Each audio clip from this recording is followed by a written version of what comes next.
Very good evening, all of you. I am Professor Narayan Reddy, Treasurer, Association of Indian Management Schools.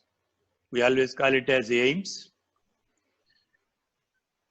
On behalf of AIMS, I welcome all the panelists and also the participants to the 22nd webinar presented by the AIMS on rethinking case method of teaching, challenges in transition to new normal.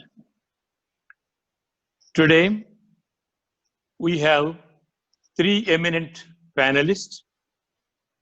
I warmly welcome to this particular very important webinar. Earlier, the AIMS has been organizing number of programs on different themes.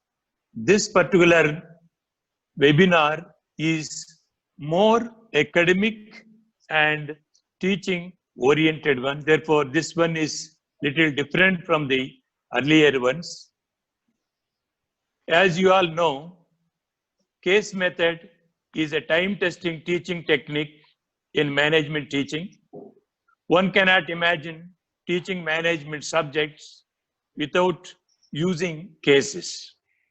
Case method of teaching is turning 100 years by 2021, and during this period, case method of teaching underwent a number of changes, but the basic fabric of case method of teaching is still continuing and also intact. Now, due to the unprecedented impact caused by the COVID-19, resulting in shutdown of most of the academic institutions across the world since March onwards, now we are all forced to shift from on-campus environment to online teaching mode. And one of the major concerns now is how effective to adopt case method of teaching in emerging online teaching scenario. This is a very, very important and challenging task before all of us. Therefore, the AIMS thought of organizing a program on this. To discuss on this particular topic, we have three eminent panelists. First, Professor Matthew J. Manimala, Professor Anantharaman, Professor S.K. Prasad. It is my proud privilege and also a honor to introduce all the panelists to the participants. Professor Matthew J. Manimala served as a Professor of Organization Behavior and Chairperson of OB HRM area at IIM Bangalore, and as a Senior Member of Faculty and Chairman HR area also at Administrative Staff College of India, Hyderabad. He was a Senior Enterprise Fellow of the School of Entrepreneurship and Business, University of Essex, UK, and a member of the International Advisory Board of the Institution of Management Innovation at Kinki University, Osaka, Japan. He was also the leader of the India team in the Global Entrepreneurship Monitor and also in the International Consortium for Innovation and Entrepreneurship Research. He has been awarded research fellows by prestigious international agencies such as the European Foundation for Management Development, for a research fellowship at Manchester Business School, Manchester, UK, and the Sastry Indo-Canadian Institute at University of Calgary, Canada. And in 2011, he was honored by CMO Asia with the best professor of HRM at the second Asian Best Business School Award function held in Singapore. I am also happy to say that he is the recipient of Lifetime Achievement Award at the National Federation for Entrepreneurship Development. And presently, he is also the editor of a journal, AMDISA Journal, that is South Asia Journal of Management. He has more than 50 research and paper publications to his credit. I, on behalf of Association of Indian Management Schools, I welcome you, sir, for this very interesting panel discussion. And the second panel speaker is Dr. A. Anantharaman, is a professor of strategy, innovation, and general management, he taught at several prestigious international business schools in USA, Europe, and Asia.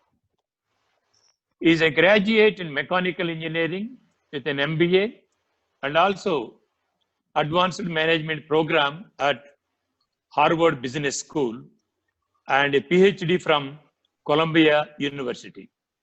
He has been serving as UNIDO expert and an advisor to several West African governments on industrial policy.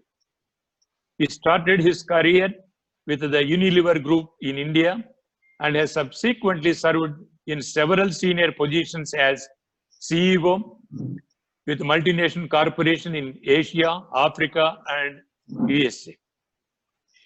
Till recently, he was the provost at XIME, Bangalore. And he has a number of papers to his credit, guided number of PhD students in India and abroad. Sir, I welcome you to this important panel discussion on case study. Similarly, it is also a proud feeling to welcome my own colleague, Professor S.K. Prasad. Presently, he is working as a professor at School of Commerce and Management Studies, Reva University. He holds MBA and a doctorate in management discipline. Professor Prasad has over 32 years of teaching, research, and administrative experience. He played a role of principal, dean, director in reputed institutions, and particularly in South India. Dr. Prasad worked as distinguished professor and chief mentor at Geetham University, Bangalore campus. He has over 30 research papers for publications and also guided 12 MPhils and also 6 doctorates to his credit. He has a very, very passionate life member of ISTD, and as an expert, he has more keen interest in MOOCs, and he developed and also leveraged MOOCs, and this MOOCs developed, acclaimed a special recognition, and he was awarded especially at India Management Conclave held at Indian School of Business. Professor Prasad, I welcome you to this very important panel discussion. Before I request Professor Matthew Manimala, it is a small customary to welcome and briefly introduce our own board and also aims. Madam Sujata Mangraj is the president. I welcome her, and also board members to this 22nd webinar. Friends, Association of Indian Management Schools is a network of nearly 800 management institutions, helping its members to excel and set new benchmarks in the field of management education. It is the second largest association in the world. As an independent networking body of professional management education in India, AIMS is one of the, not only the largest, and it is a officially recognized representative in the Board of Studies of All India Council of Technical Education, that is AICTE. Its main role is to play advocacy role in promoting and maintaining quality management education in the country, and its flagship activities are organizing the annual conventions and present a number of awards in different fields of management disciplines, including presenting a Ravi J. Mataya National Fellow Award on important eminent professors in the country, not only in the academic institutions, but also from the industry. With this brief introduction about the aims and also information, I once again welcome all the participants to this very important webinar. I request all the participants, while the speakers interacting with you, please post the questions or any observation in the chat box. At the end, I would like to take up these issues with the respective panel speakers. With these words, I once again welcome all of you to this 22nd webinar on the rethinking case method of teaching, challenges in transition to new normal. Now, I request Professor Matthew Manamala to initiate the discussion as the first panel speaker. Thank you very much. Thank you. So, good afternoon, everyone.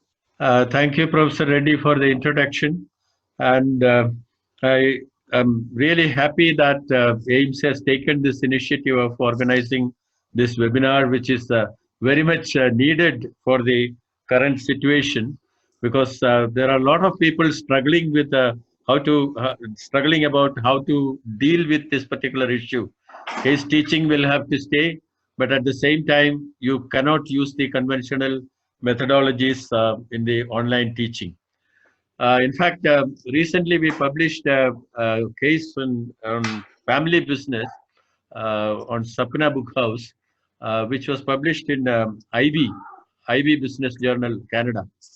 So they sent these cases as complimentary copies to reputed academics.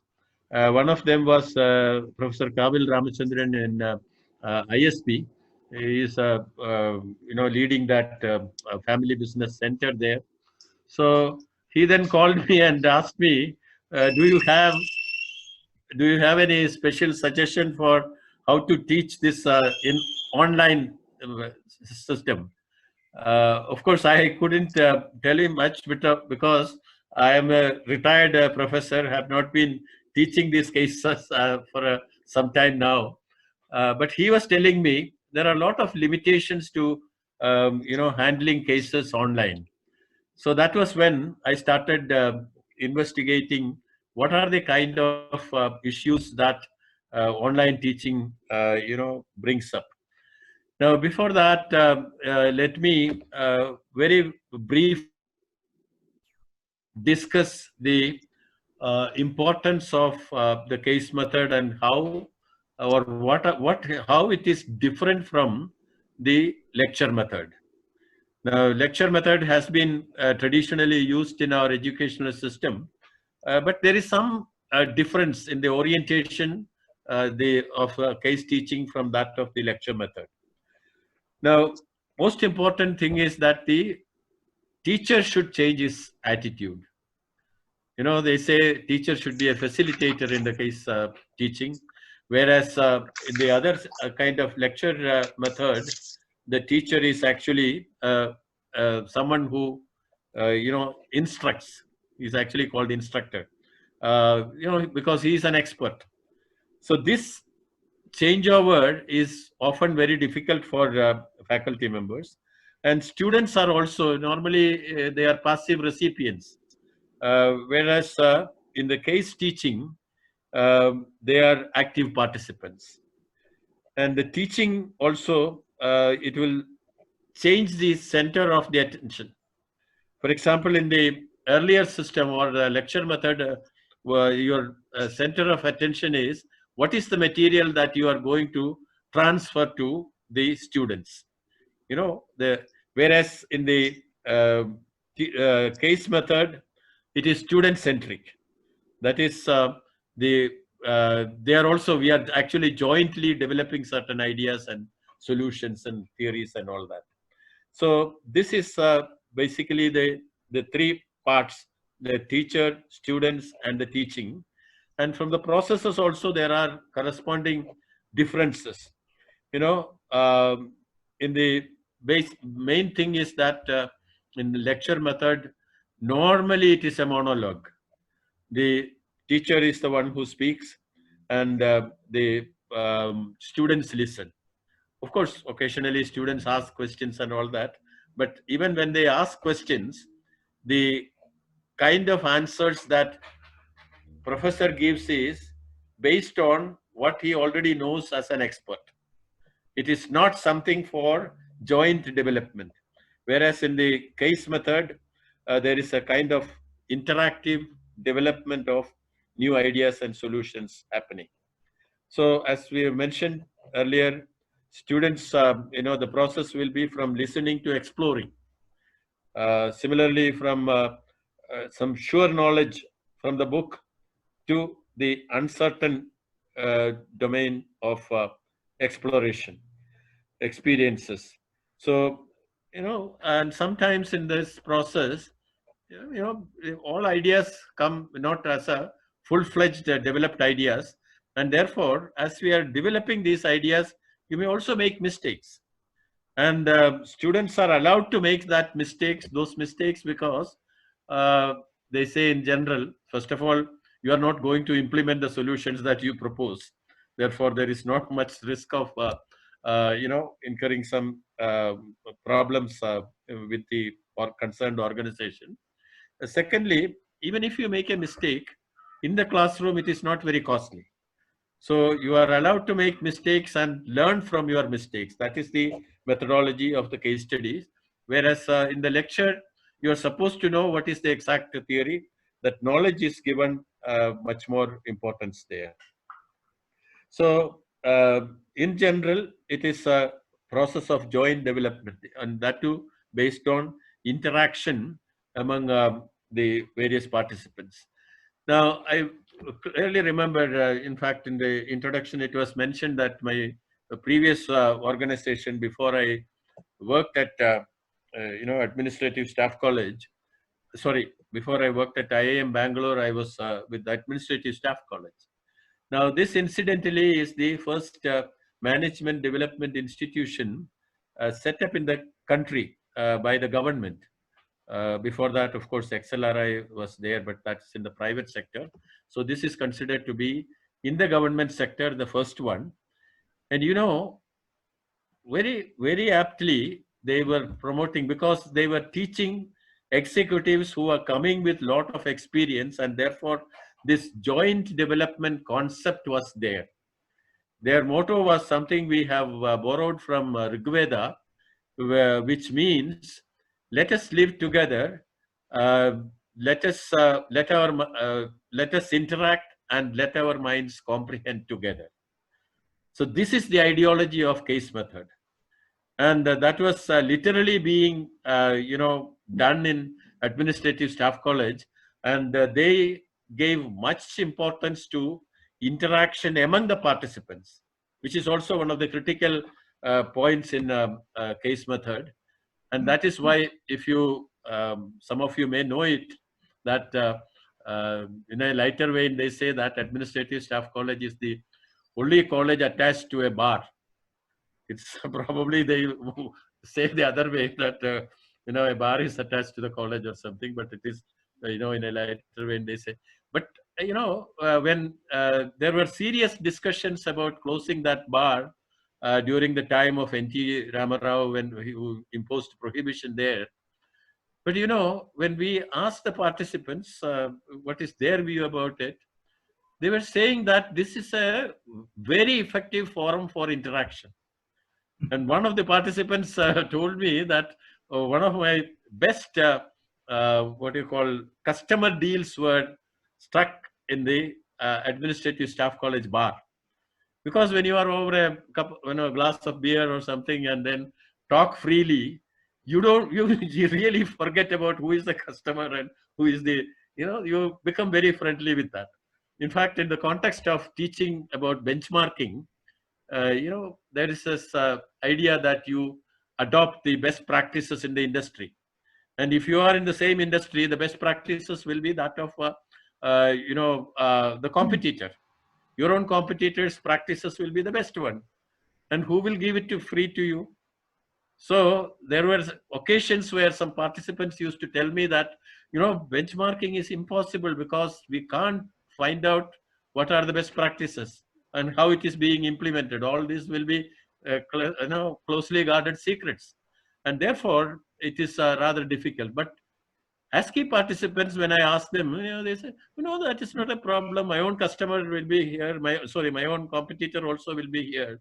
And I get all the details from him. So this is the advantage of interactive learning. You learn together and you develop certain ideas and issues together.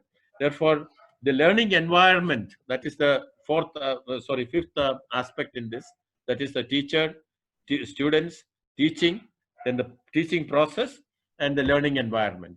So for this to be facilitated, the learning environment will have to have the freedom to exchange ideas freely. Then the willingness to listen. That is, people, even faculty should be willing to listen. Otherwise, people will be scared. They will not articulate their ideas. Then the ability to build on each other's ideas. And, they not to come with the expert solutions beforehand, and be open to other people's ideas. This is the kind of environment that should be created. Now, as the professor at ISB told me, this interactive environment is very, very difficult to create online. So he was saying that, particularly if it is asynchronous, you don't know whether people will be interacting or not. So that is one of the most critical kind of issues. I went through the literature and found out that in some very good reputed universities, for example, IESE, they say they experimented with short cases which can be completed within a, that particular time, and without allowing the participants to do it, outside or something like that, and that helped according to them. Whereas in Harvard, they have got HBX Live. They were saying that, synchronous method would be much easier. That is, you create a virtual kind of an interactive platform. Now, recently I interacted with an entrepreneur who was into the business of event management. Now, in event management is one industry which is very severely adversely affected by the COVID problem. There is no events happening because not more than 5 people can, be together. So I was very curious as to how he managed during that time. So he was telling me, as an interim measure, I looked at companies which were offering essential services. There the employees will have to come, but they had to be protected. So he created an executive briefcase on which he put a label called "We Care." That is, the management is saying that we are caring, and therefore in that briefcase you will have the mask, you will have the gloves, you will have the sanitizer, you will have the soap, you will have almost everything in that, and packed and given a kit to all the employees, and he made money on that. So this was, he said, as an interim measure, but he was not willing to leave his event management program. So what he did was, he created a virtual conference room, wherein it is as if it is done in the what you call actual case, with the stage and seats and everything. Now, I may be sitting here, but if I want to show that I'm speaking from the stage, I just press somewhere, I don't know the mechanism, but he showed me, and he comes onto the stage. And people feel that he is speaking from the stage.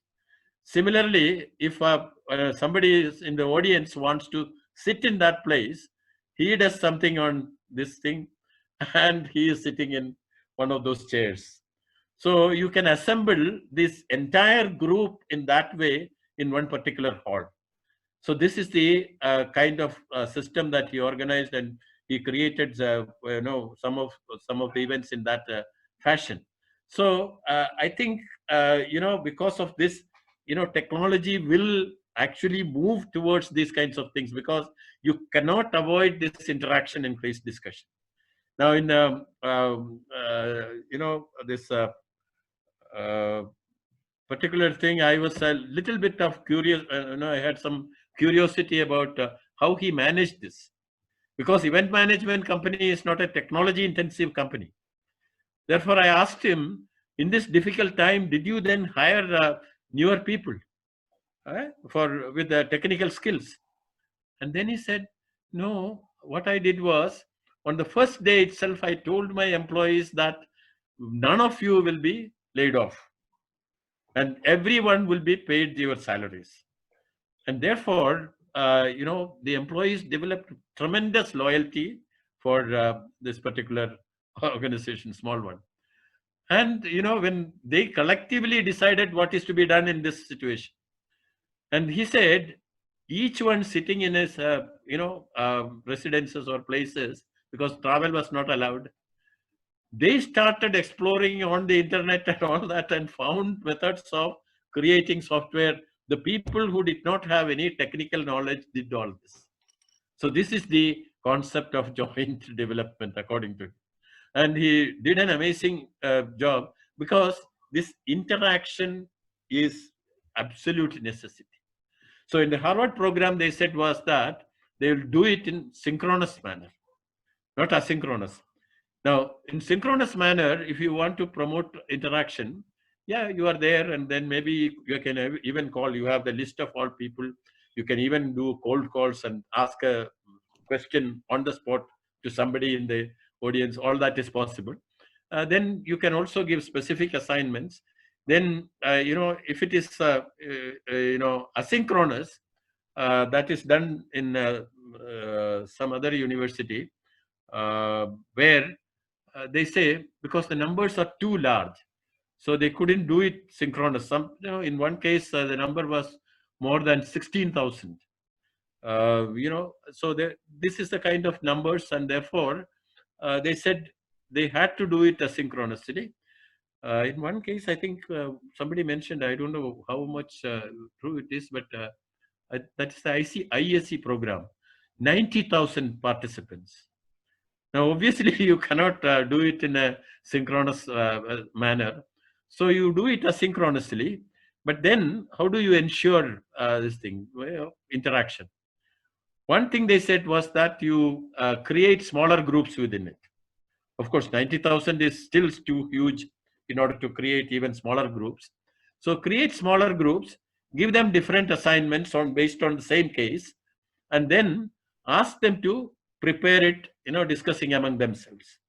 And then let them come into the common platform and then start sharing their ideas, and others would give the comments.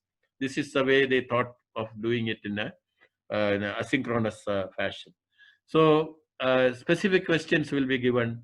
And, there is one other place where they did some innovation, like, they say that everyone has to do a posting, 6 posts within the one day or something like that, so that you are ensuring the participation of everyone. And then each of these posts, others would comment on that. So it is again one kind of joint development. So there are a lot of innovations are happening in this particular field. I'll stop here for the time being, and if you have any questions later on, definitely you are welcome. Thank you. Yeah, thank you, Professor Matthew Manimala. You have briefly touched and taken reasonably time, and you have focused teaching with cases through traditional principles, through online pedagogy. You touched on the 4 important issues: teaching, process, challenges, and also possible approaches to overcome the online challenges. So thank you very much. Now I request Dr. Anantharaman to please share your thoughts, maybe history of case pedagogy and challenges in the post-COVID-19 era, please. Thank you, Professor. Good afternoon, everybody. I see there are about 262 of you. Yes. Good afternoon. Now, what a change in our world. A virus whose width is 1,000th of the width of the human hair is holding the whole world to ransom today and has forced the entire humanity to lockdown. And it's not even a fully fledged virus. It's just a spiky ball which appears to use neuron protein to attack you, and everyone is confused. Now, this has created what is popularly called the new normal in all areas of human activity, particularly in the higher education area. Even the champions of aesthetic education, like Oxford University, is doing the unthinkable. They appear to be moving in the direction of what would have been once been anathema to them, which is online education. And when it comes to case study method of teaching, the complexities are greater. In the last few weeks, I have been a resource person and a student in several of these case study like seminars. Am I any wiser? My honest answer is somewhat, but not quite. We're still probing. So the best way to deal with this today, in the 20 minutes time that I have, is to identify the issues involved so that we as practitioners can think through these and reassemble in a few weeks' time, explore the solution in an extended session of 1 or 2 days. In fact, you must all consider this as a teaser introduction to the next AMS program, which will be on details of how to do the online case study. Now, to be able to do this, we need to understand broadly the purpose of management education in general and the objective of the case study method of instruction in particular. I think the objective must be clear in our mind, then only we can define how we want to do that. Firstly, as you all know, management is not like physics or chemistry. Now, Newton saw an apple falling down. Unlike millions of others before him who had seen apples falling down, Newton asked a simple question, which others didn't ask. Why is an apple falling down and not flying up? And found an answer, that it is due to a gravitational force. And all bodies will go through the same cause and effect and must be subjected to gravitation. And the theory of gravitation was born. It became an important chapter of physics. The students learned the law by heart, answered the question on gravitation, and passed the exam. Physical sciences are predictable. They can apply their own laws. But management is not like that. For example, Steve Jobs' Apple, you know, the computer company, unlike Newton's Apple, never fell down when the computer market crashed, it flew up. Now, management is a social science and an inexact social science.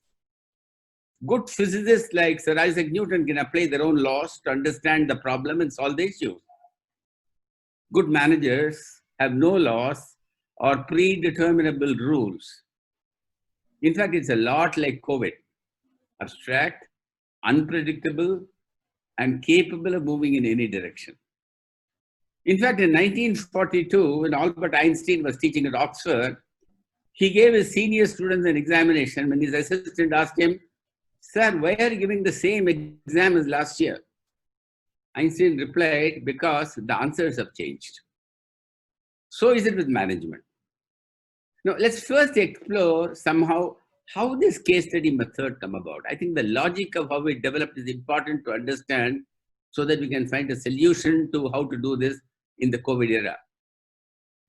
Unlike what we think, it did not start in Harvard, certainly not in the business school. Strangely, it started in the Department of Natural History.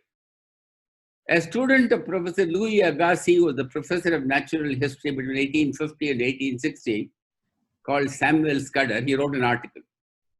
He said, "One day Louis Agassiz brought home and dropped on my table a fish. He said, 'This fish is called a hameleon. Keep looking at it. I will come back and ask you some questions.'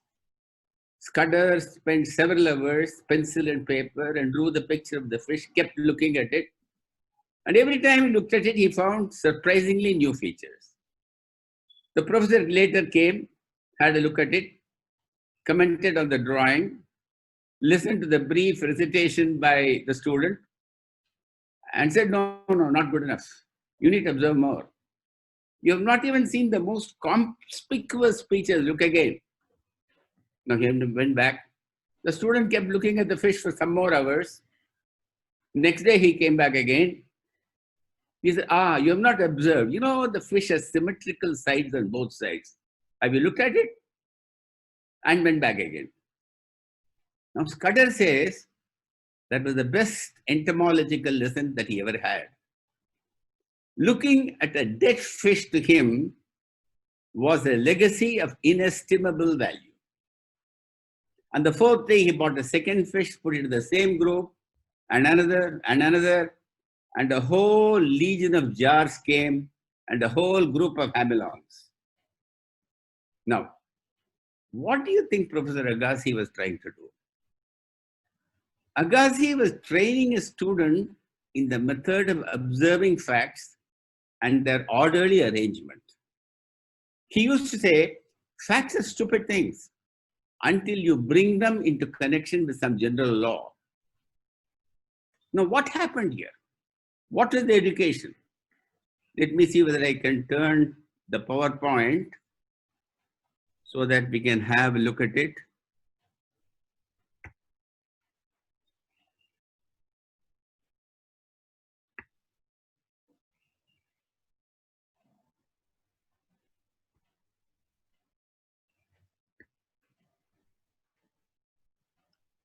What was Agassi trying to teach here?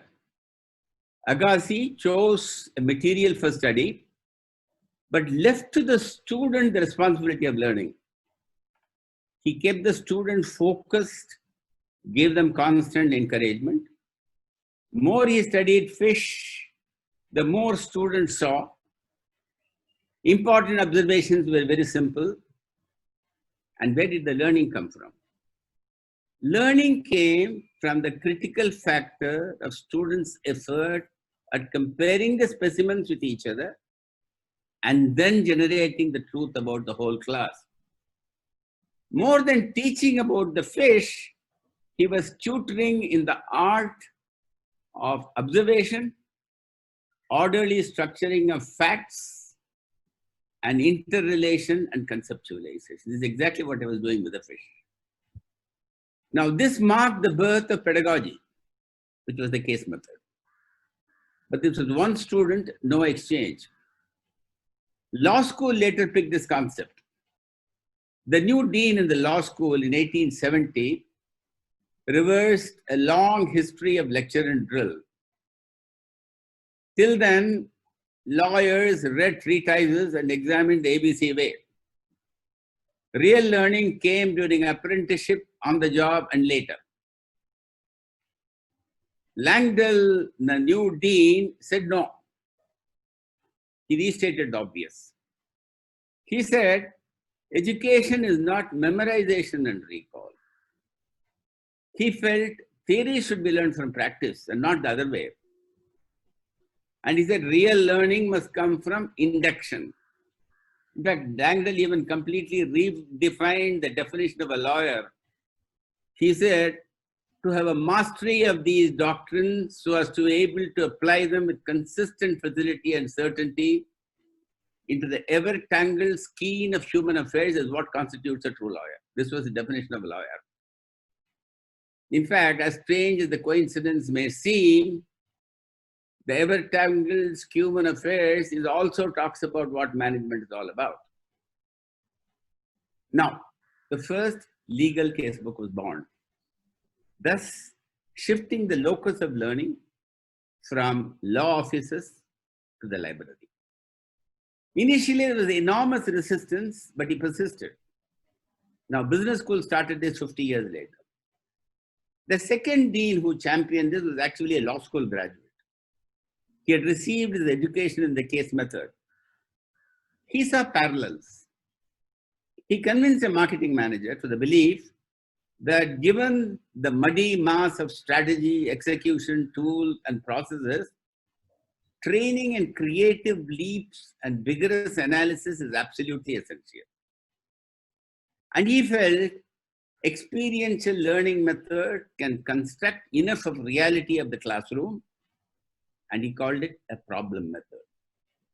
Now, HBS became the evangelist of the case method. And medical school began using the cases in 1985. They laid the foundation for a new pathway curriculum that shifted the students' preclinical years away from lectures towards tutorials and active learning. In fact, they made a mannequin called Stan. It was ultimate in realism. Stan was a computerized dummy with heart that beats, lungs that breathe, pupils that dilate. Stan can do all except maybe read a case study. And on command can develop an erratic pulse, asthma attack, cardiac arrest, all bells and whistles, and Stan also had a voice transmitter. Students responded to Stan as they did with the real patient. And they used Stan to supplement real cases.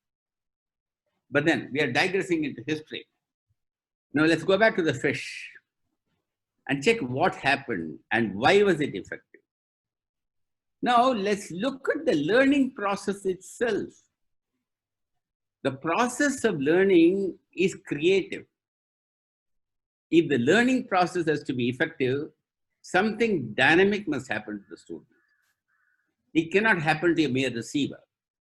Now, how many of us subscribe to the theory that education is not impression but expression? It's not learning but thinking. It's not receptivity but reactivity. You all recollect how you learned cycling? You straddled, got on top of the bike, pedaled, tipped over. Sometimes the bike pinned you under. You bruised your knee, but you kept on. But did someone teach you air velocity calculation, acceleration due to gravity, Newton's third law of motion, and then told you to jump on a bike and run away? No, management is something like that. And a manager's job is not a technologist's job. In a real world, manager is the one who asks the questions. Managers are not solution providers, but problem finders. Problems, when they occur, do not announce where they belong. What we need to teach them is not just theories, but how to react to newer situations. And managers need to develop, it's as if you're looking at a problem from a helicopter, not through a microscope or through a telescope. And quite often, a manager has to make decisions from incomplete facts. And to all this confusion, add the VUCA word. Change in technology, knowledge economy, demographic change, internet, industry restructuring, add all this. In a live classroom, the case study method of teaching, this is the kind of an environment of a social science in these forces of change that we have got to induct to the students. And this is exactly how your student feels on the first day in college. What am I supposed to do?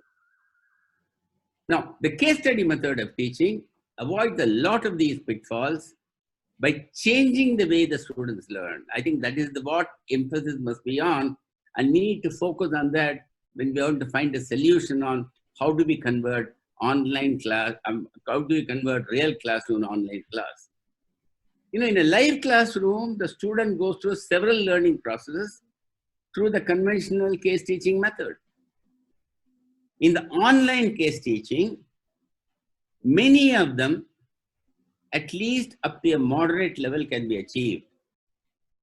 But we need to work more to find a satisfactory resolution.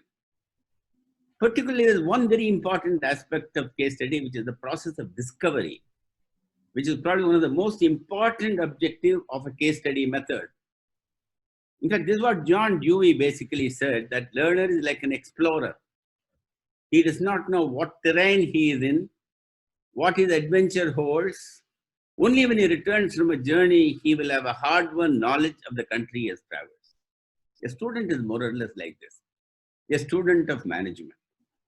And in fact, when Harvard conducted an analysis of the students' reaction as to how they reacted to case study, This was the answer to one student. Where the role of an instructor in a case study is, he is a host, he is a planner, he is a moderator, he is a devil's advocate, he is also a fellow student, and he is also a conductor. In fact, when Harvard asked a question to some of the students at the end of a case study, what appealed you about the case study? This was probably one of the best answers they received. He said, sometimes I have a feeling of wandering around a dark tunnel. We try door after door with no luck. And suddenly my instructor shows a light under one door and I discover a solution. That is an important part of the case study. So these are all some of the issues, some of the problems that a case study solves. Now, how are we going to get all of them in through an online case study? As we said, the online case study is a new normal. Whether we like it or not, it's going to exist there for an indefinite amount of time in some form or other. Therefore, what I would like to do now is probably indicate what are all the issues that we will face in online case teaching. I'm not going to offer a solution here because I myself have been searching for it. So what we need to do is, these are all the problems, understanding this is the basis of a case study. And over the next few weeks, those of us who teach cases need to apply our mind and maybe find the best solution. We do not have the clear answers today. We have only opinions, conjectures, not necessarily facts, not necessarily successful results. But we need to find satisfactory solutions. But a case study is necessary for a manager, and online is here to stay, whether we like it or not. Therefore, we can find a satisfactory solution only from the combined experience of all of you. So bear these in mind, think about it, and hopefully AIIMS will facilitate another conference. It should be a full day, not 20 minutes, so that we can deliberate, document the best practices, and standardize. Some of the problems that I'm going to mention are cosmetic, but still are very relevant. For example, one problem would be location and logistics. I think Professor Manimala mentioned this when we talked about asynchronous classroom and synchronous classroom. Fortunately, we have asynchronous only in space, not yet on time, unless you overseas students. Again, location. Do we have it at home, local conference places, synchronous?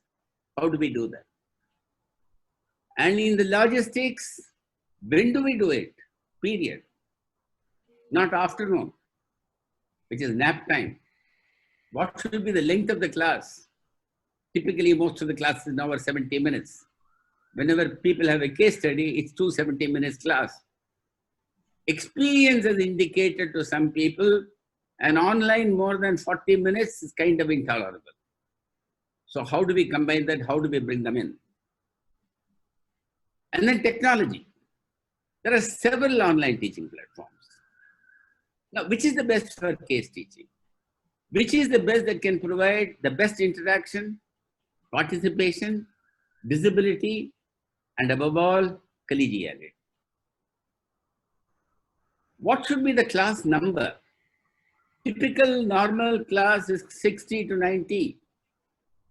Comfort level for online case study, indicated by some people at Harvard who have done this, is 30 to 40. How do we do that? It increases teaching load. How do we resolve it? There is a new learning contract. Previously, when you read the case study, there was a contract between you and the student. Both of you have equal effort. But remember, in a case method of teaching, the learning contract shifts more to you because you have a less engaged student. How will you cope with that? To cope with that, you probably need to recalibrate your complete learning objectives. Can you achieve all your POs, all your program outcomes? What is on record is people who have conducted online case study are satisfied to the extent varying from 30% to 65%.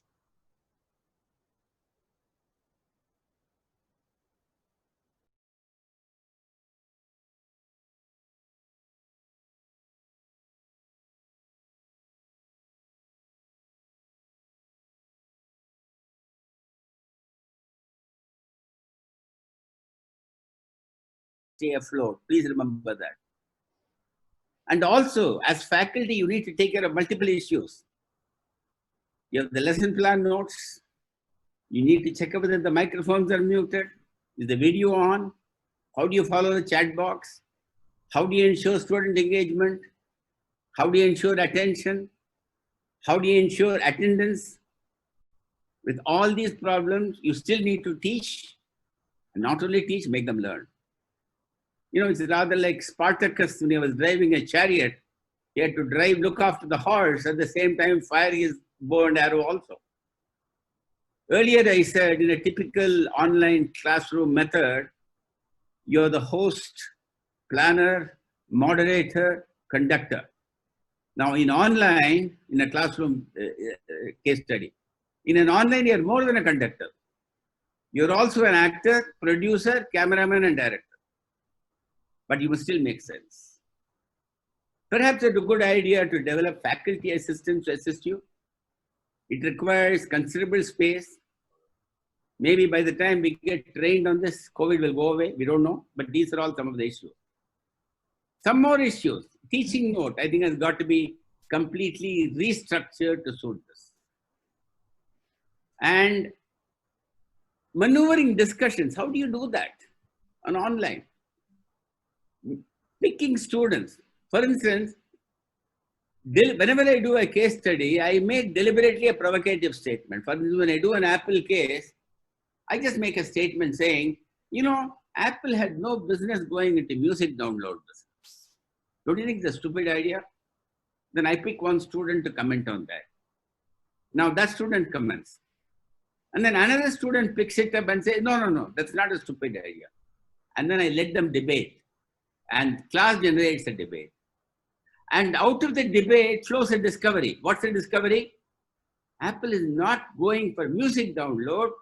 All Apple is doing is they are discovering a new product, which is a new ecosystem.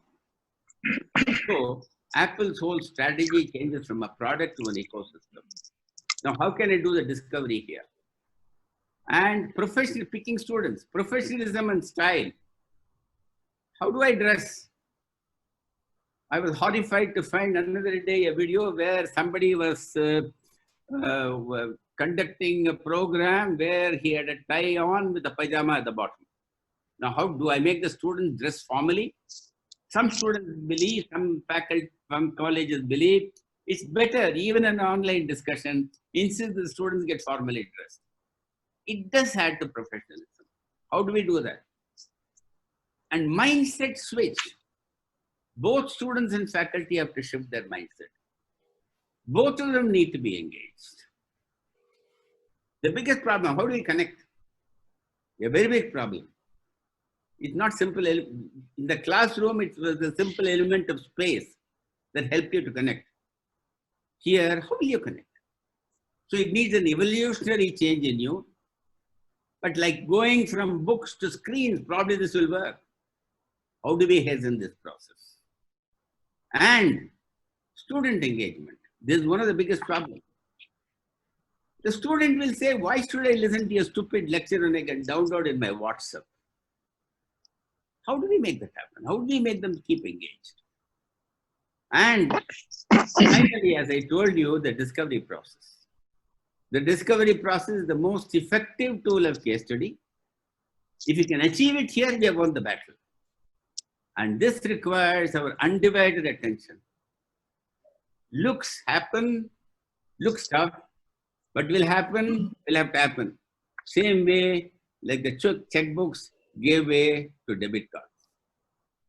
Now, these are all some of the issues which we need to debate, think through, find a solution. Perhaps we could meet again and talk about it. I'm almost out of time. Let's practice, think, evolve, and meet again. Thank you. Thank you, Professor Anandan. It's a wonderful and informative session, and we will come back with a question at the end. Now let me turn to Professor S.K. Prasad. Professor Prasad, please.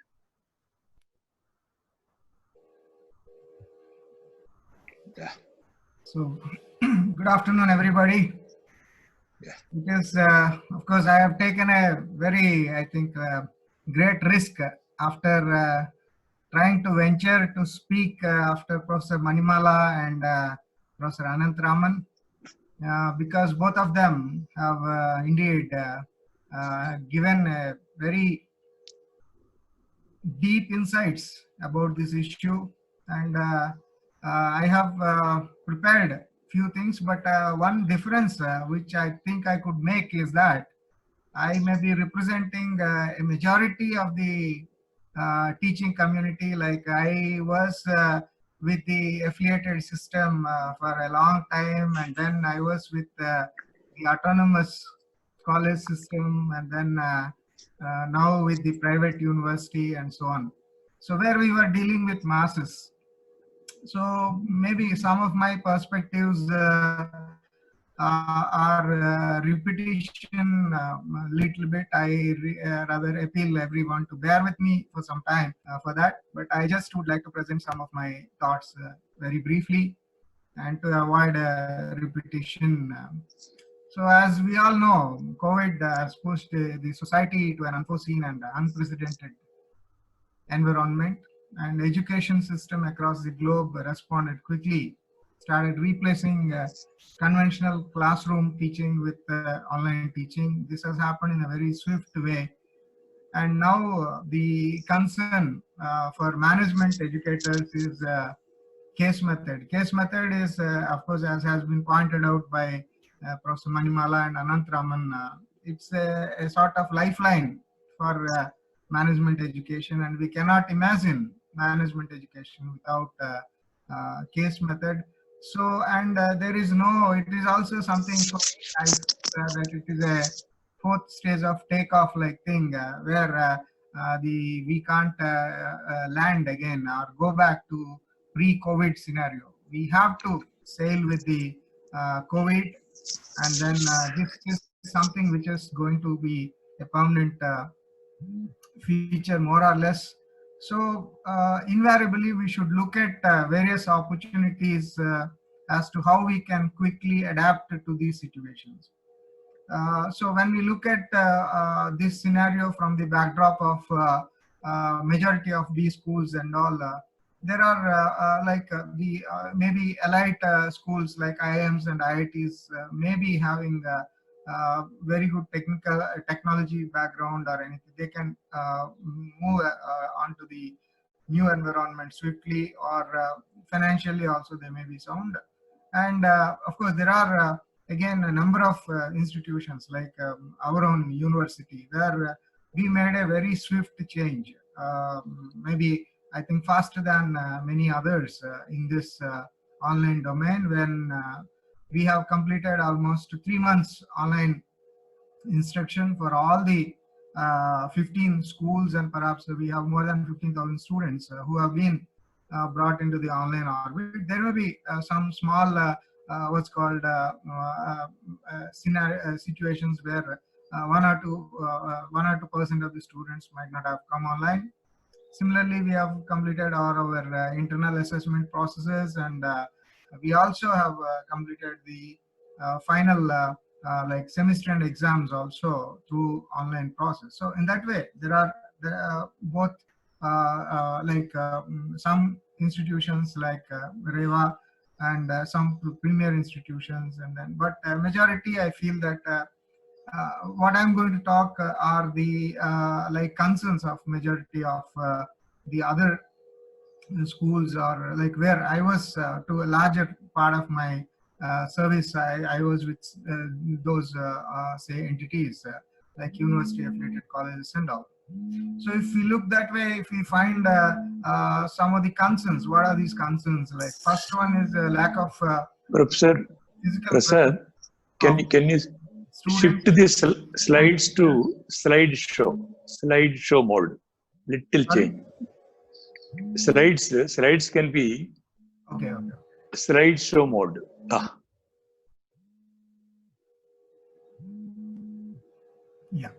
Yeah. Okay. So majority of the faculty members may have some concerns, like this is something which most of them might not have experienced also. So there may be a concern about this, how we deal with this virtual scenario. So lack of physical presence of students and teachers. There is a feeling that lecture sessions may be ineffective in this scenario, but it is not true completely. Some change, that is what we are planning, or that's what I was discussing with Dr. Reddy also. Maybe some initiatives would be taken to train people or to do some additional efforts in this direction. Another concern is boredom.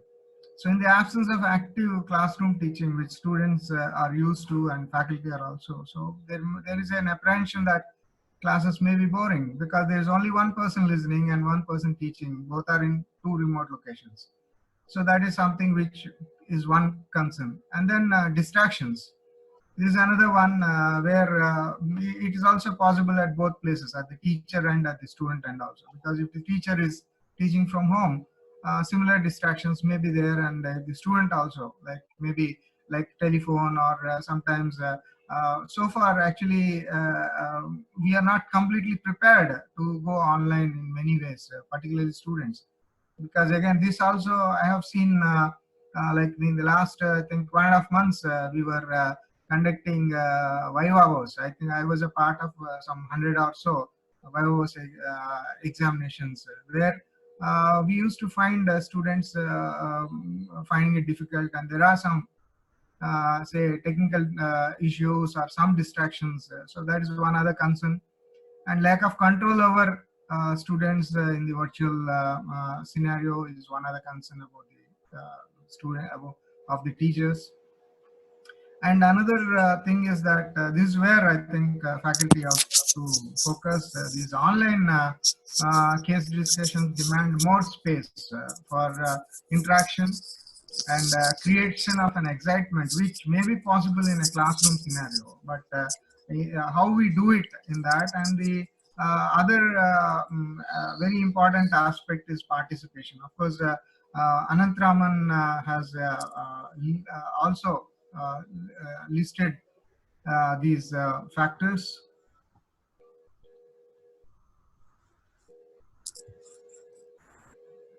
Sorry.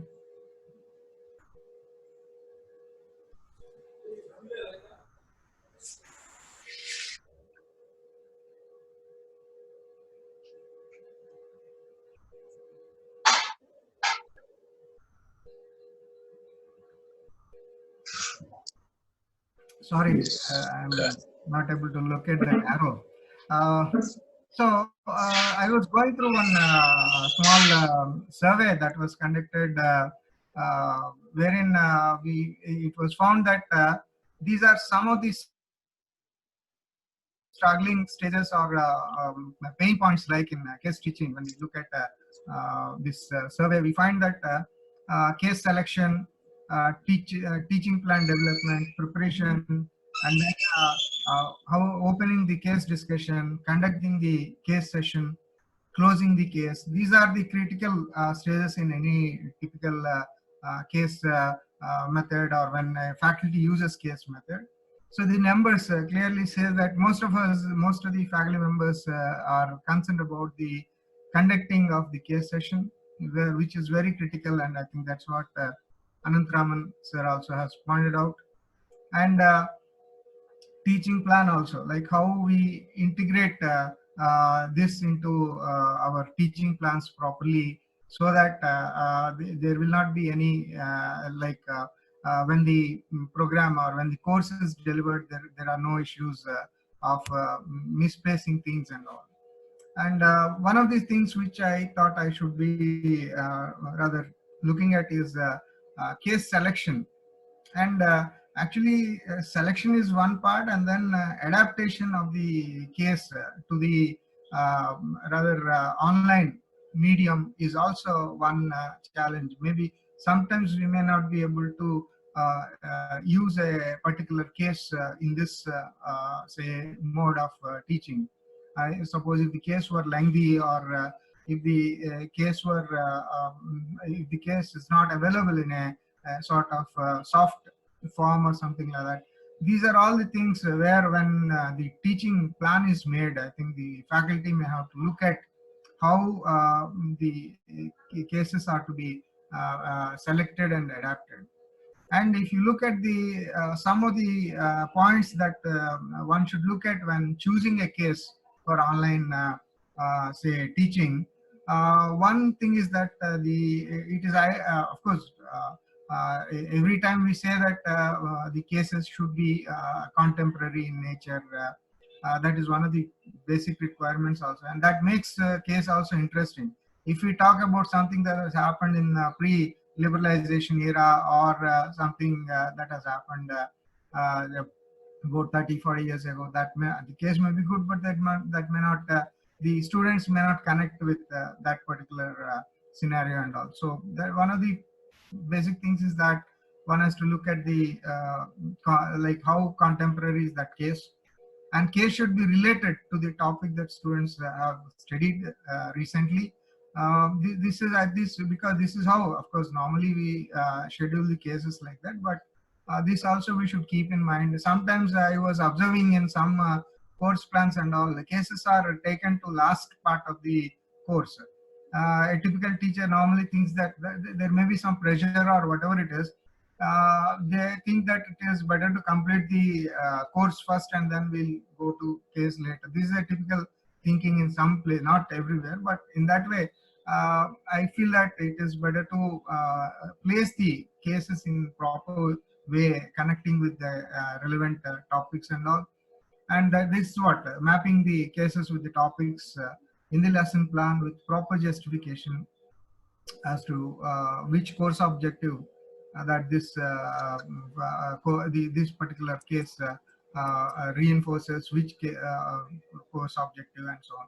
So these are the few things which people should look at, and then it's equally important to ensure that a case shall address specific application learning part of in the particular course, and case shall be short. This is what I think Professor Anant Raman and even Matthew also has referred to. And another thing is that it is also important to, of course, this is again available in most of the colleges and all, which I am referring to, where most of them have good LMS, learning management systems in place.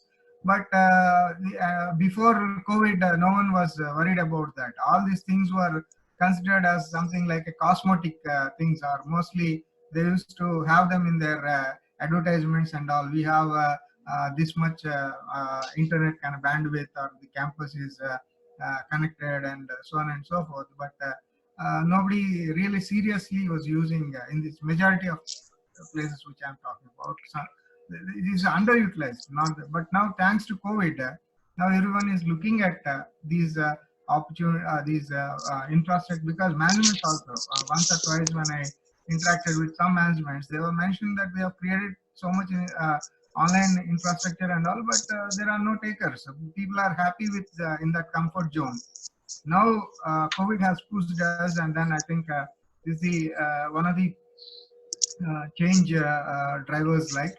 So these cases may have to be updated on the LMS of the school, and sometimes we can also. I was reading. I think even process also were mentioning. Even lengthy cases also can be discussed online, but in a different pattern. Like the case may be divided into 5 to 6 parts, and then the groups can be made. This is possible actually. I experimented in a very small way where we were comfortable in discussing cases online. And then there was another scenario also where when everybody says that you should not use mobile phones, in my class mobile phones are compulsory. So I used to tell that you should bring your mobile phone, and then you should use it also. So we had experimented like this, like one in case I think I remember it was something about innovations. So I asked them to identify, like gave them a source where they could find 50 innovations, top innovations in India by Indian entrepreneurs. So the class was, I think, some 40 or something like that. So each one is supposed to take up one innovation, one company, one case, and then they were given some 20 minutes to read it, and then that's what. There was no, I did not circulate any case in print, or I did not tell that in advance or whatever it is. In this 2.5 hours time, it was a very effective engaging. I was very much satisfied with that, where all the students, so individually they spent some 20 minutes. Later on, they were made into groups, and then all 6 companies, each 6 or 7 students, and then they made one PPT then and there itself. It is amazing. And what I'm trying to drive it is, students have very good what's called energy, and then they can adapt faster than us. Only thing is, if we create that environment, definitely we are going to get best results. So what my point is that in case of lengthy cases also, we can use this online mode. And then teaching plan. So this is something which I was talking about. So it's important to ensure that the teaching plans are also changed to online teaching, because this first level change we have to make. And then these plans need to ensure that cases are placed in proper stages. This I was talking about, and cases are to be carefully blended with the, in this. And then in developing teaching plans, it's important to indicate which case is connected with which session or topic, or the sequencing also is important. And all this information, now we have facility, we can also rather give all this information on LMS, and then students can be provided all these things. That will help the student also become prepared. And then if we look at a few factors that makes cases effective, this is what, again, teachers may have to look at. Choosing case, or that is the case itself is something which decides, or whether it is like whether it gives a good response in the class or not. So choosing a right case is one thing that the teacher has to do it carefully. It's not that it's not an easy job. It requires a lot of effort. They have to find out from various sources, and then which case. And it's also not making this lesson plan or once and then use it every semester or something like that. So I think it's a dynamic environment. So people should look at that also. So choosing the right case, and then right time and right place in the course. These 3 things are to be assured. And then students. This is one other important. What students bring to the class also should be very, very. Because, as mentioned by Professor Anantharaman as well as Matthew, this is a collaborative learning. It is not one side, or it is not something where the faculty is going to bring some a sort of package like thing and deliver it, or it's not a software like thing which can be purchased or something. So it's a co-creation. So here students also, actually that is where faculty also play an important role, particularly the mentors or the class teachers. They have to play a role in making sure that the students are prepared as to what they should be doing, or how they come to the class. So that is informing students as to how they should prepare for the case. And the faculty is is the facilitator who brings his knowledge and expertise, but it is only one part. So when it is when the case discussion takes place, this knowledge can be enhanced, and then students also could bring in something more, and it's a sort of collaborative endeavor. So faculty also has to prepare thoroughly with the case study, and on how to navigate the discussion. This is very, very important. Where to ask questions, or how to dive, because this is more important in the online scenario. In classroom, it is easy. They can point out, Mr. Ram, you stop, and then this is the point where some change, he can interfere, and then correct it or whatever. But in virtual scenario, it is still complex.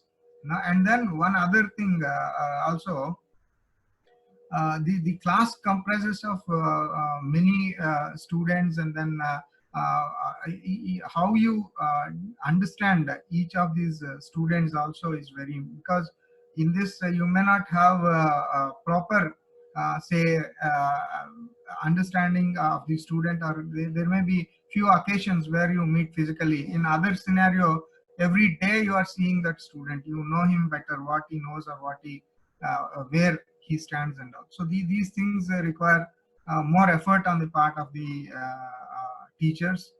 And another thing which I feel very important is that cases, before we take it to the class, it is ideal if faculty members discuss among themselves in the staff room, that is teachers who are teaching marketing or teachers who are teaching HR may combine the cases which they are going to discuss, and then there may be some deliberations about the fitment of a particular case to this medium particularly.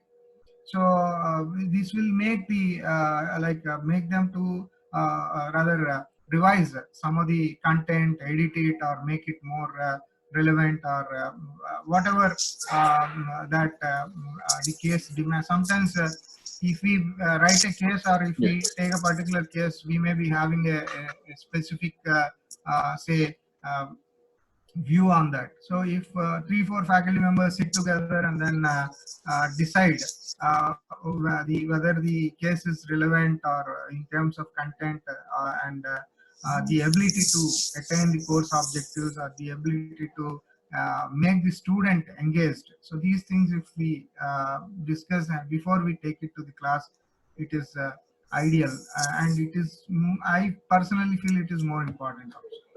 And then the teacher shall spend considerable time in preparing to conduct a case in this virtual scenario. Issues like opening the case, or how to create and sustain interest, and maintain continuous, perhaps a real-time communication, which is possible in normal classroom situation. But in this virtual scenario, of course, Professor Anant Raman has put all these things in a very nice way. So how one can like using the chat box for discussion, and then making the questions from time to time. This is what questions, right? Probing questions lead to right discussions and deliberations. So this is where teacher plays a very important role. So that is also possible when he prepares well as to where he should ask questions, or how he could navigate the total discussion to in a right direction. And these questions, of course, normally what people do is they will list out these questions or important aspects in the case in the beginning itself, when they introduce or open the case. But in this virtual scenario, it is better to reserve those questions and ask them, or interrupt at appropriate points, so that the students also will be active, and then they will be engaged in a different way. So questions play a very important role. And in a nutshell, I think that the successful online case discussion depends on 5 C's. First is, as we have already mentioned, choosing the right case is something halfway to the guaranteed success in this approach. And the other one is collaboration, collaborative efforts of teachers and students. Students also have to be taken into consideration, or how they could contribute in this process. So that also has to be triggered. And communication, we also talked about that. Effective communication is vital in this remote learning environment. So very clear communication is very important. And the other one is a typical skill set that helps faculty members is critical thinking skills. So where one can get an edge over others with these skills like observation, analysis, interpretation, reflection, evaluation, inference, coordination, problem solving, and these are the things which are to be transferred to the students also in the process. But ideally, faculty members also, I think they should sharpen these skill sets that will help them to play a better role particularly in this virtual environment. And creativity is another skill that makes this transition successful, because we should think out of the box how we should reach out to the students, or how there are many ways now. So that has to be explored, and that creativity also is one perhaps a sort of skill that helps in this transition. And shifting from classroom teaching to online teaching may have some small teething troubles, and very few students may need additional counseling, but definitely it's going to be a great teaching experience for teachers and also for the students. So, and as I mentioned earlier, students can easily adapt and appreciate. This is what the feedback also we are getting. Most of the students are very much satisfied with online sessions, but maybe with some changes here and there, they would definitely appreciate, and then it is going to be a very good learning experience, and students also can gain tremendously, because they'll have a lot of say advantages, like they can save a lot of time, they can save like this what's called travel time mostly, because they get tired. We are seeing in Bangalore sometimes it is almost 12 hours. If somebody starts at a place at 12 o'clock, taking a college bus and then or by any other transport, reaching to the campus and then coming back, it is 12 to 14 hours. After that, what they can study? But here they'll have a quality time, and then when they stay at home, they have affectionate parents, and then maybe good food, everything. All these are positive things. So definitely, the output will be very much advantageous to everyone. I think it is going to evolve as a win-win for everyone, for the institution, for the student, for the teacher. So in this way, in this manner, although initially we feel that the transition is tough and challenging, but once we cross this, it is going to be a very impressive teaching learning experience. So it is again finally the teacher chooses the right case study and create an engaging situation. Teaching cases through online would also be highly successful. It is not only the medium is not the thing, but right selection of cases and then right approach will definitely bring in the difference. And at this point, I'm closing with a positive note that cases could be taught online successfully, and we will explore further and learn in the proposed FTP on the same topic shortly. And I also request our Reddy sir to rather school officers to organize an FDP in this domain. So I think with this, I thank AIMS and particularly Dr. Reddy for giving this opportunity. And it's indeed very good. And I also thank all the participants who have like your say participation, and perhaps your involvement would make the things better in future. So thank you one and all. Thank you. Thank you very much, Professor S.K. Prasad, for having shared your thoughts with the PPT. Now let us come back to all the things. Now, very interestingly, all the three speakers have shared their vast knowledge and their experience, and the knowledge sharing has really created a lot of thinking about the case applications, challenges that are there in the process, and particularly when we shift from the online environment. So the number of challenges are there.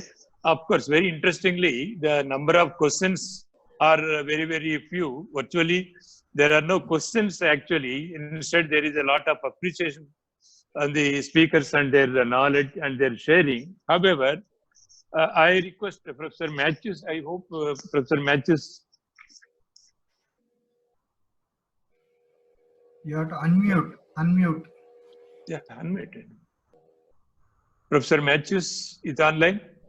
Yes, I was. Yes, sir. Yeah. Yes. No. I have one small observation. See, in spite of almost 100 years of case history, still in the Indian environment, of course, some exceptions are there. Still, we are struggling with the case teaching approaches. What must be your thoughts on India? What is the Indian scenario of this case approach to teaching? Yeah, that is, in the Indian collective psyche, the what you call the collective unconscious has got this Mata Pita Guru Deva. So, which means they equate Guru with Devam, God. So, I think in the mind of a student, the teacher should be an expert. And that transition from expert orientation to development orientation is not very easy in the Indian context.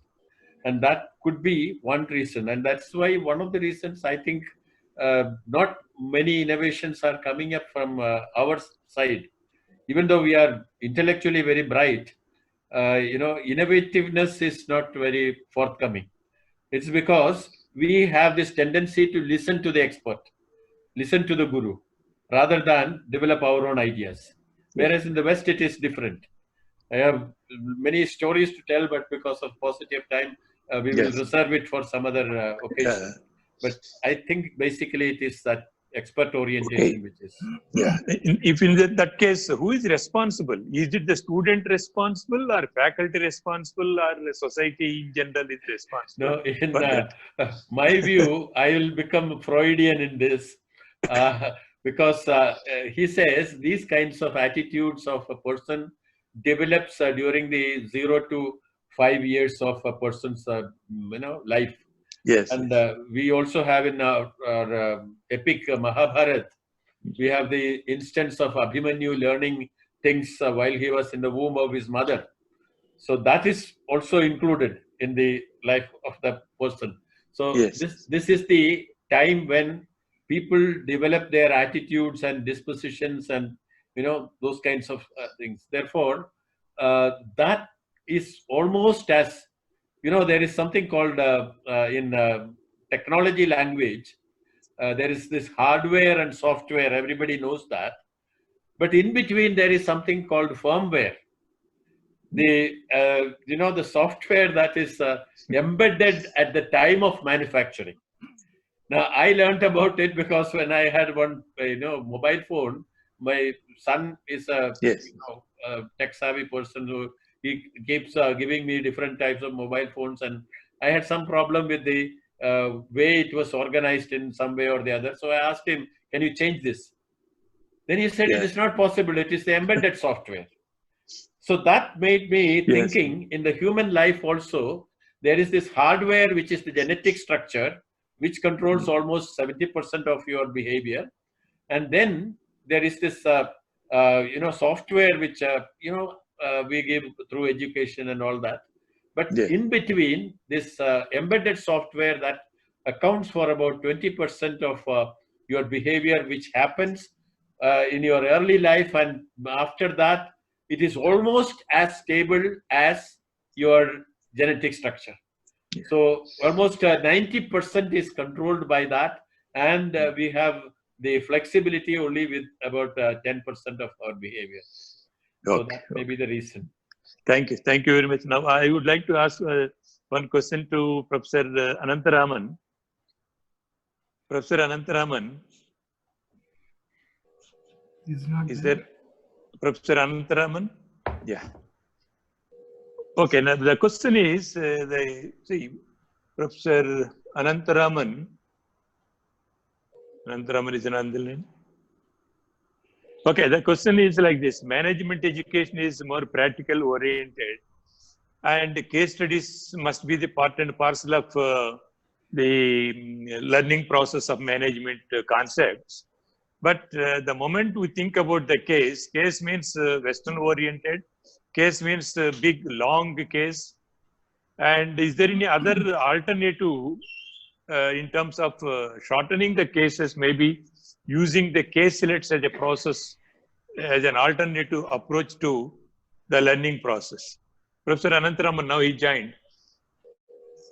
Professor Anantharaman. So, Anantharaman, I think he missed the contest. Professor Prasad, can you address this? Yeah. See, actually, we need to focus on making these caselets, and I think actually that is also if the teacher is consistently updating himself by, like, see, the other day in one class we made one case of this coffee day, when Siddharth committed suicide. That same day we could convert that into a case and then take it to the class. Of course, that topic was also related in one way or entrepreneurial, how entrepreneurs manage and all. That was the so. We need to if we if we make more effort, because now information is available everywhere. Yeah. You can anytime, anywhere. So only thing is we should how we can use that information. Anything that is relevant to the course which we are teaching. So that requires a continuous or constant understanding of the business environment, and then little more effort. If we put, definitely we can take very good cases. Indian. Of course, there are many people who are writing cases, but that number is relatively less. I think. Okay. Thank you. Focus on that. Thank you. Anantharaman, Yes, are sir. you there? I am here, sir. Yeah, thank you. Thank you for joining. So I have one small, one or two participants raised the issue. Yeah. To make the online teaching more effective, maybe one observation is that by supplying the cases and asking the participants to respond positively for every one, will it strengthen the online teaching discussion? That is one thing. Second thing is how to source cases in supply chain management. Of course, this is specifically the gentleman is doing research in the supply chain and logistics management. So he just said how to source case in supply chain management. As far as the sourcing of the chain and supply chain management is concerned, there are several sources available. I am partial to Harvard because that's where I studied, where I am from. There are some outstanding people who are in supply chain. So register yourself as a faculty member, the HBSP, Harvard Business School Publishing Company. As a faculty, you will have eligibility to be able to download cases. Another place where you can get it from the Case Center India. And there's a third one, there is a supply chain organization of US. They also write a lot of cases. I think any of these places will possibly help. Regarding the other one, the question, give the people question and then give an answer. Perhaps there is one way of solving the problem, but I must warn here, ultimately, the purpose of not a case is not to find answers to questions.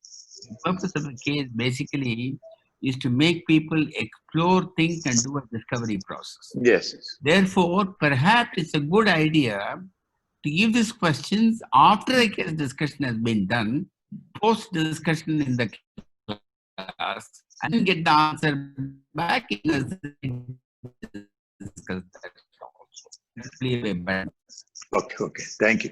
Now, before I close this, and because we are running out of time, and before I close the formal with the thanks, I want one small observation or one simple sentence from each one of you. The participants are expected to listen from you on the case approach. Okay, the case method, I think, is we feel it is new, but it is as old as Socrates. It is a Socratean method of questioning people. rather than Okay. asking people to listen to one. So that is very critical. So it has been there in the system for a long time. Okay. So we have not invented it.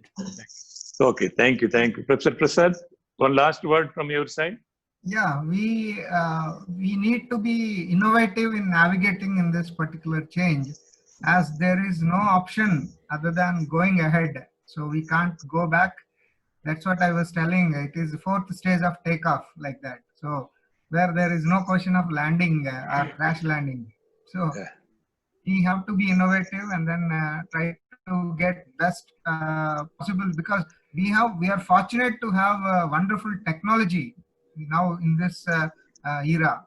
So how Okay. best we could use that innovatively would make us close to the rather what's called excellence in this domain. Yes. Thank you. Okay. Thank you. Professor Anantaraman. No. Only one thing I would like to indicate here, the method of warning is, in our desire to ensure that we do it properly through online, etc., we need to find several shortcuts. But for heaven's sake, don't convert it into another examination or a question and answer method. That is not the main purpose of a case study. Somewhere or other, Yes. we need to find a solution. All these are suggestions. I would strongly recommend to AIIMS to have a more detailed session where each one of these points that were mentioned here, we have practitioners' view, and we need to evolve it over a period of time, and then only we'll be able to get that. Yes. Thank you. Thank you very much. And as you suggested, AIIMS for quite some time is very active in organizing case workshops across the country. And I am sure that today's webinar is a general awareness program with the inputs taken from the research, the participants, as well as from you. I am sure that we at the organization level, particularly AIIMS, will definitely take it very seriously. And we are going to organize, we will take a decision and organize the program as requested by S.K. Prasad. So we want to organize one 2-day full-time online program we can organize on the case study workshop. Let us experiment this also, because how far the one full day or 2 full days program online will be, whether it will be effective, or will there be any lessons from the organizing this particular program. I am very much thankful on behalf of AIIMS, Professor Matthew Manimala, for having accepted our invitation to be here and sharing his thoughts. Similarly, I also thank Professor Anantaraman for having accepted and also joined the session and shared historically how the case has been evolved from the initial stages to the present stage, and how it is going to be in days to come online. Similarly, I also thank Professor S.K. Prasad for having shared his knowledge and also with the help of PPTs. But one thing is arriving at this point is that case study is much more relevant in the days to come. Second thing is, and still there is a lot of learning is needed for the faculty also to take the case studies in the class, maybe on campus as well as online teaching environment. And also you feel that more number of cases must be developed to write from the Indian business environment. With that, it may create better interest among the students to learn, because the students are familiar with the local environment. So with that, I am sure that the students also may take a lot of interest in participating in the online environment.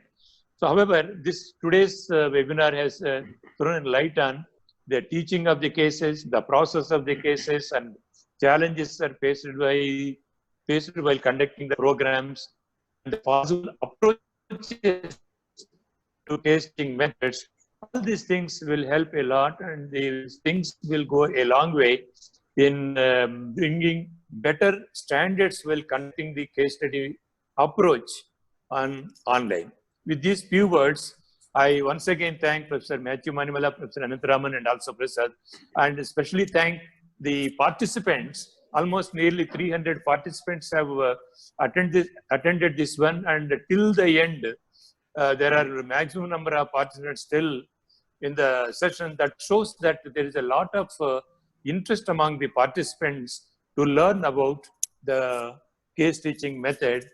So with these few words, I once again thank them, and I also thank AIMS president and board members and other members of AIMS and members at the central office at Hyderabad, and also administering office from Pune, Mr. Sunil Joshi and Venkateswarlu, for their kind help in organizing this program. Let us hope we can rejoin back. I'm sure that we will take it up one case workshop online somewhere in the month of August or so. I request you to help us in organizing this program as well. So thank you very much.